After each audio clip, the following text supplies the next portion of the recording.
بسم اللہ الرحمن الرحیم۔ السلام علیکم ناظرین، آج کی اس ویڈیو میں ہم آلو کی پروڈکشن ٹیکنالوجی کے حوالے سے بات کرنے جا رہے ہیں، کیونکہ آپ کو پتہ ہے کہ آلو نہ صرف پاکستان بلکہ دنیا کے اہم ترین فصلوں میں سے ایک ہے۔ دوسرا، جو غذائی اجناس کے اعتبار سے اس کو بہت اہمیت بھی حاصل ہے۔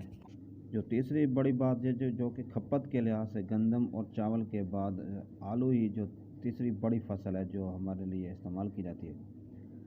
اگر اس کی کاشت کے لحاظ سے رقبے کو دیکھا جائے تو زیادہ تر پنجاب پہلے نمبر پر آتا ہے اور کے پی کے دوسرے نمبر پر۔ تو اگر پنجاب میں دیکھا جائے تقریباً 75% جو آلو ہے وہ صرف قصور، اکاڑا، سہیوال، دیپال پور، پاک پتن جیسے علاقوں سے حاصل کیا جا سکتا ہے، مگر ان کی پروڈکشن کے لحاظ سے عالمی منڈی میں آلو کی فصل کا شیئر بہت کم ہے،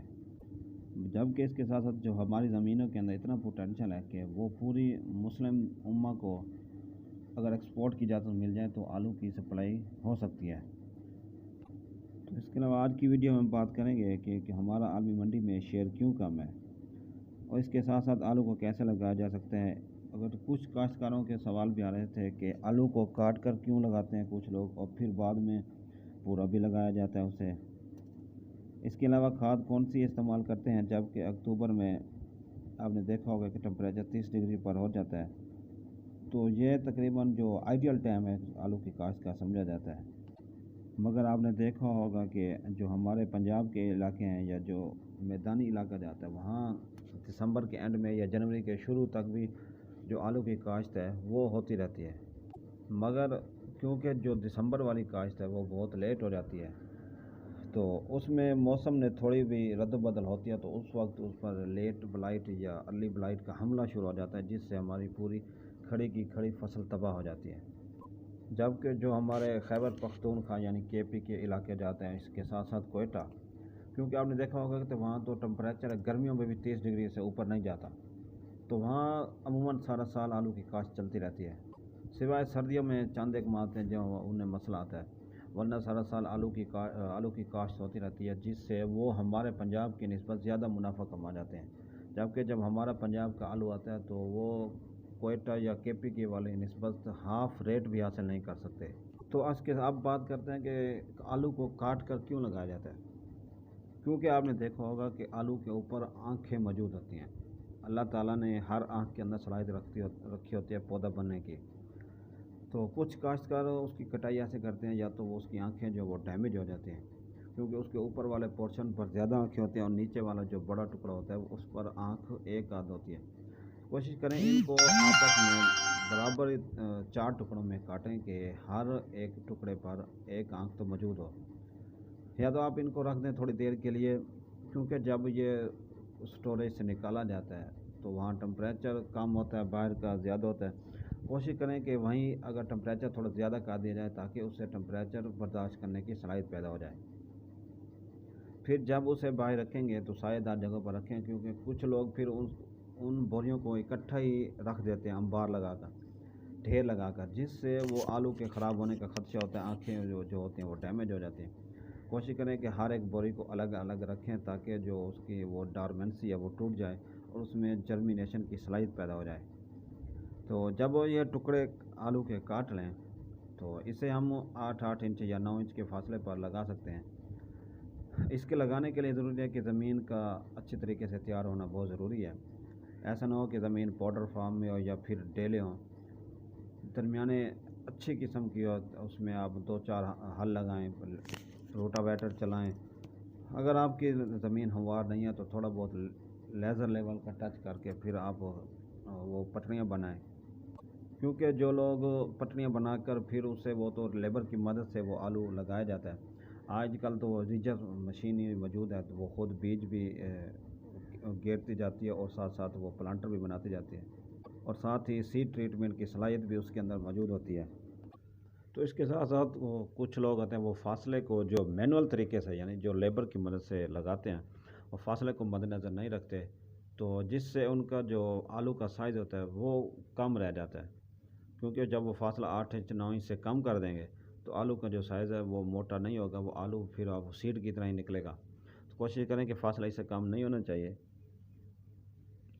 پھر اس سے اگر کھادوں کے حوالے سے اس کی بات کی جائے تو اس سے فاسفورس کھاد کی زیادہ ضرورت ہوتی ہے۔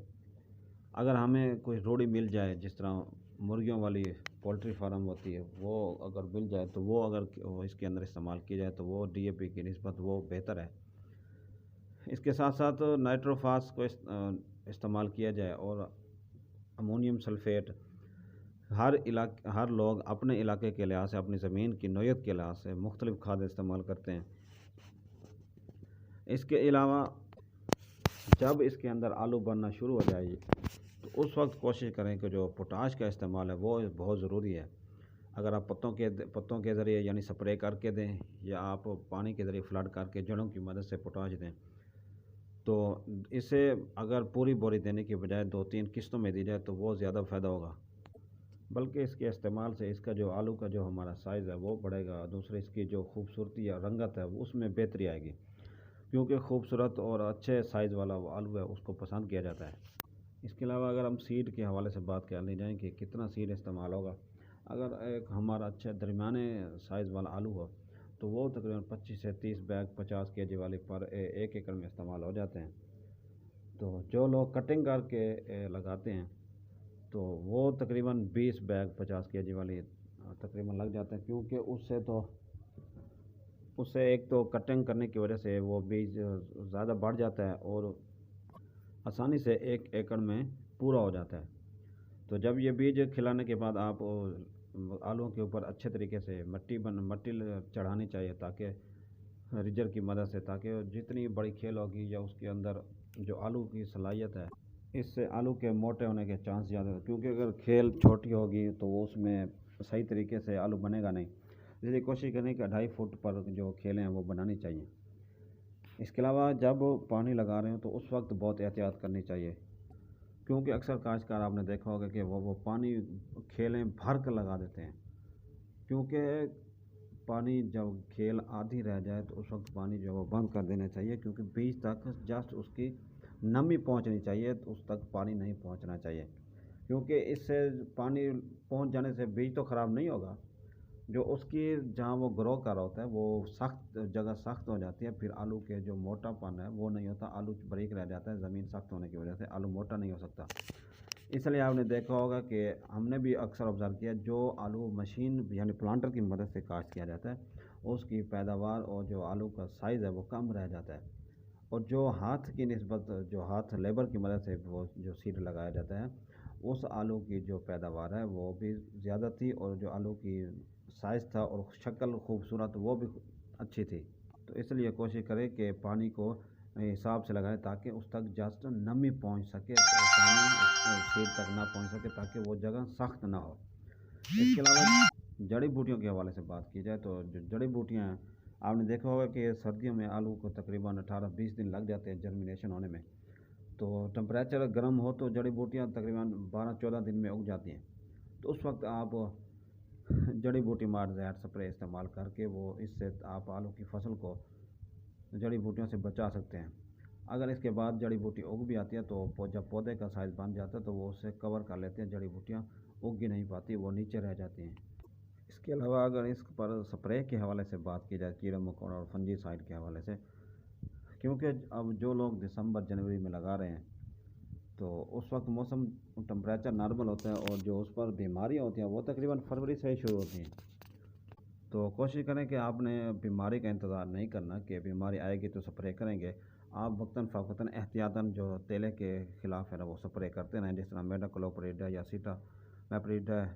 یا کلوروفینوپائر، اس طرح کی مختلف ادویات ہیں جو آپ مارکیٹ سے مل جائیں گی، آپ وقتاً فوقتاً کرتے رہیں۔ ایک ہی دوائی کو بار بار استعمال نہ کریں، اگر ایک ہفتے استعمال کیا تو اگلے ہفتے دوسری استعمال کر لیں۔ جس طرح فنجی سائڈ کا بھی اٹیک ہوگا، آپ مسٹر ٹاپ یا سکسیس ہو، اس کے علاوہ بہت سی مارکیٹ میں فنجی سائڈ موجود ہیں، آپ اس کو بھی استعمال کرتے ہیں، کیونکہ جب آپ نے دیکھا ہوگا کہ بارش ہوتی ہے تو اس کے بعد فوراً گرمی یعنی ہبس ہو جاتی ہے، تو اس سے بیماری کے بڑھنے کے چانسز بہت زیادہ بڑھ جاتے ہیں۔ تو آپ نے انتظار نہیں کرنا، تو فوراً ہی آپ احتیاطی طور پر اپنی جو سپرے ہے وہ لازمی کر لیں، تاکہ اس سے جو ہماری بیماریاں ہیں اس سے فصل بچی رہے۔ اس کے علاوہ جو جس طرح سی بی ہوتی ہے، دوسرے جڑوں میں جو کیڑے مکوڑے ہوتے ہیں، اس اگر آپ دانے دار یا دوسرا کا استعمال کرتے ہیں تو اس سے آپ کو وہ بھی جو جڑی بوٹیوں کے اندر جو کیڑے مار ہے وہ اس سے بھی آپ کو کنٹرول کر سکتے ہیں۔ کوشش کریں کہ جس طرح ہومبرے ہے آپ ہومبرے کی مدد سے سی ٹریٹمنٹ کر کے اس کو لگائیں تاکہ مختلف بیماریوں سے جو اس کا بچاؤ ممکن ہو سکے۔ تو یہ آج کی انفارمیشن تھی جو آپ کے ساتھ شیئر کر دی ہے۔ اگر ہماری ویڈیو اچھی لگی ہے تو اس کو لائک شیئر ضرور کریں اور اپنی رائے سے کمنٹ میں آگاہ ضرور کیجیے گا۔ اللہ حافظ۔